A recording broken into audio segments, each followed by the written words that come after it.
I'm Brooklyn Queen. I am an artist and a performer. I started taking my career serious at about 11, 12. I blew up off of my first song. It went so viral. I was not expecting it. Boy, Kimmel was the queen, you better act right.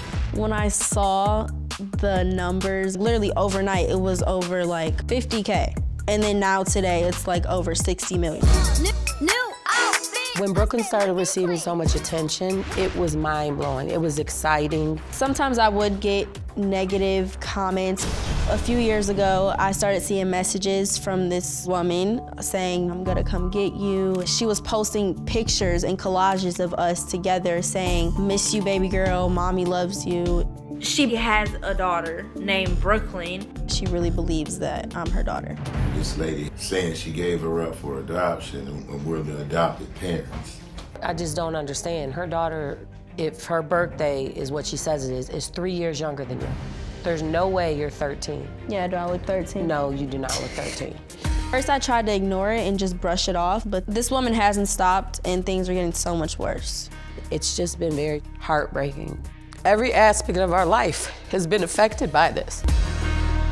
This is pretty surreal because you're pretty sure this is your daughter, right? I'm absolutely sure this you is were our daughter.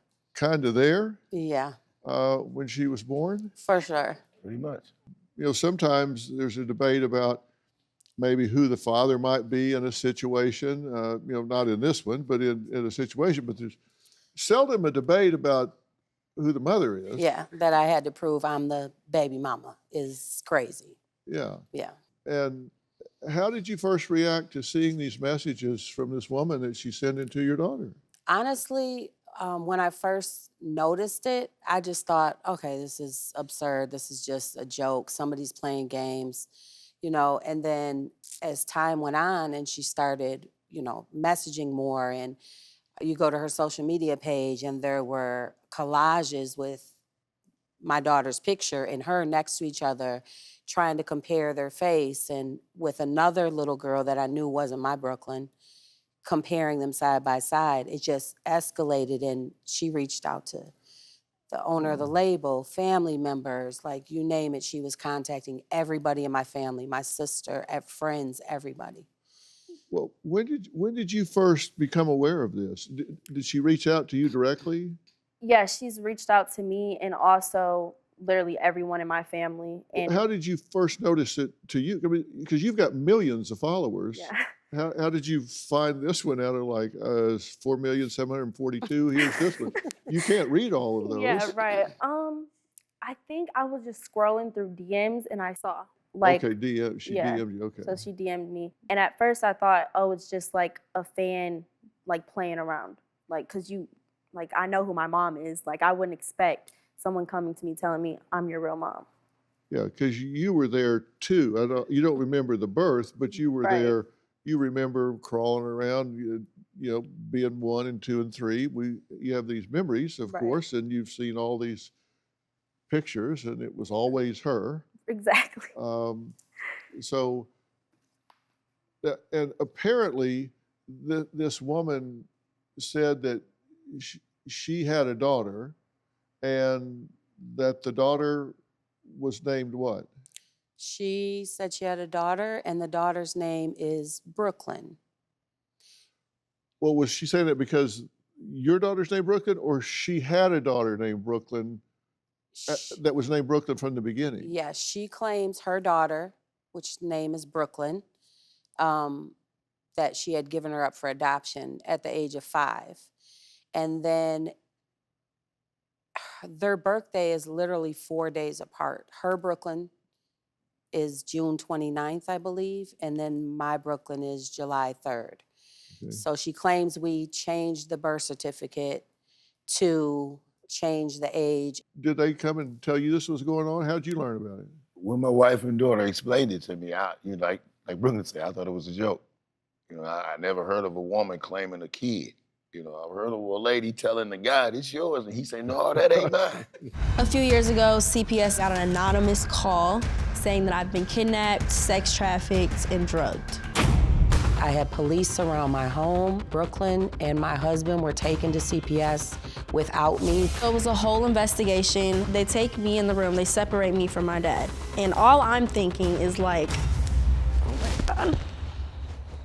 I'm like, this is like serious. The lady's asking me if anyone has touched me, if grown men have forced me to do things, if I've been drugged. It was very uncomfortable and very traumatizing.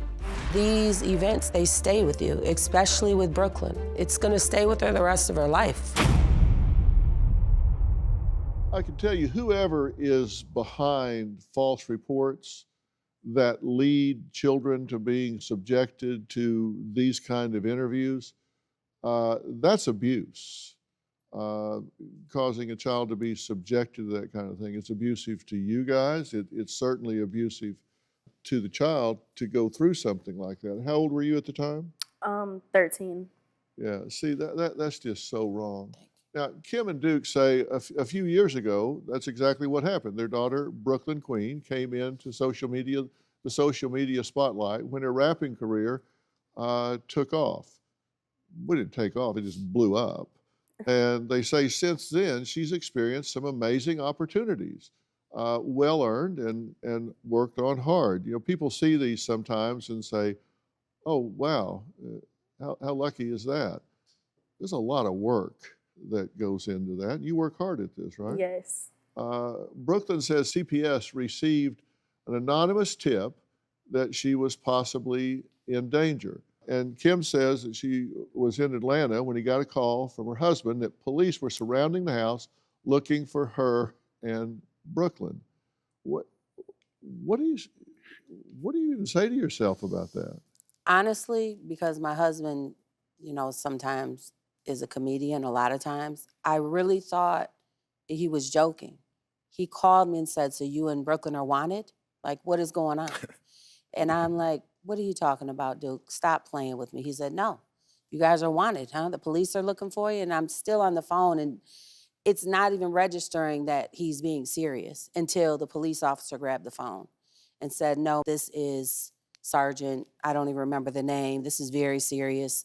What is your location?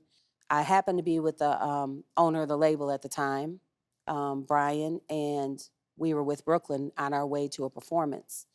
And they literally told me that I had an hour to get to a local police department to do a well persons check. And we had to go straight there. And I had to take her in. They questioned her, wanted to look at her arms, asked was she being held against her will? Was she, who was she with, and was she in any danger? Well, and you say a week later, you guys everybody had to be questioned. Yeah. And yeah. And they separated you from your parents Yes. because which is the right thing to do for them, but a traumatic thing for you, of course. And they started asking you all of these questions. Yeah. Which are uncomfortable, awkward. Yes, very. To answer. What did you think about that at the time? I'm not even gonna lie, at the time, I'm like, okay, all I know about CPS is that they get a call about a kid and then they're taking you from your family. So I'm thinking literally like, they're gonna take me in this room. If I say anything wrong that they might like think is, you know, wrong, then they're gonna take me. I'm never gonna see my whole family ever again. Yeah, when you're 13, you start playing these things out in your head. And how did that end? How did that interview end with them? What did they say? What did they do? They were like, so after they're asking me all these questions, like, have I been touched? Am I being drugged? Am I being sex trafficked? Like against my will, being held?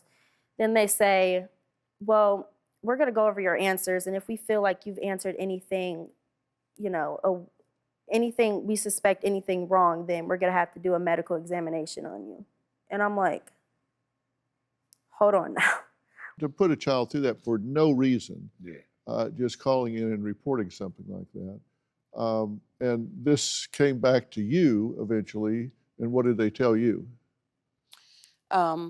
As far as the CPS, Well, I wasn't allowed to be there. Of course, they searched our home. I mean, when it came full circle, they obviously came back to you and closed the case, Yeah, right? full circle. They told us that, unfortunately, if anybody calls with these serious allegations, that we will have to go through this all over again. And I stressed to them, I said, look, she's in social media, she's a rapper, is there anything that can protect us? And they said no, because if they call and say certain words to CPS, they have to investigate, no matter what. So the DNA test will show that Kim is my mom. I never thought I would have to go on national TV to prove I'm the baby mama. This is ridiculous.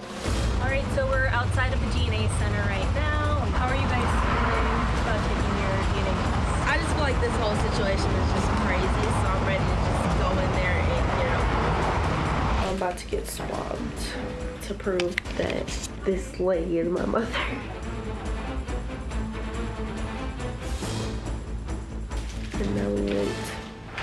How do I, as a mother, have to come to prove that I'm her mother to someone that we've never met and don't know? I have it here. You already know what it says. And let's put it up for everybody to see what I have here. Test 1, the probability of maternity. This is for you, that you are Brooklyn's mother, is the ultimate. It's as high as it can get. So can we have the result? 99.99999%. I mean, it's as high as it gets. You took the test as well to see if you are her biological daughter. Same result, 99.999%. And, I have both of them here. They are notarized. So there's no question about that. And it's a certificate of analysis, and no question. You knew it. There are the notarized and certified results. So if this person is watching, maybe this can put this all to rest. And I'm going to try and take the compassionate road here and the benefit of the doubt, and assume that you really believe what you're saying and are not just trying to disrupt someone's life. And I'm telling you that we've examined this. There's no question at all about this. In my training, I went through clinical psychology and behavioral medicine and did postdoctoral fellowship in forensic psychology. And I can tell you that there is no question from a scientific standpoint, this is the mother of this daughter. And it's important for you to acknowledge that, because if you in fact are looking for your daughter, you're wasting your time putting all of your energy here when you could be putting it in other areas to actually find your daughter.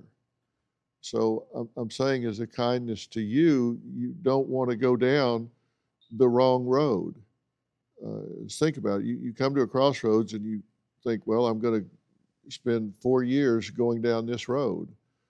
Well, that's 4 years you weren't going down the correct road to actually find your daughter. You're chasing in the wrong direction. So I hope you will believe this and start doing what you need to. And that's the question. Will this woman believe these results and move on? Do you have a story or a question for me? Click the link in the description and tell me what in the world is going on.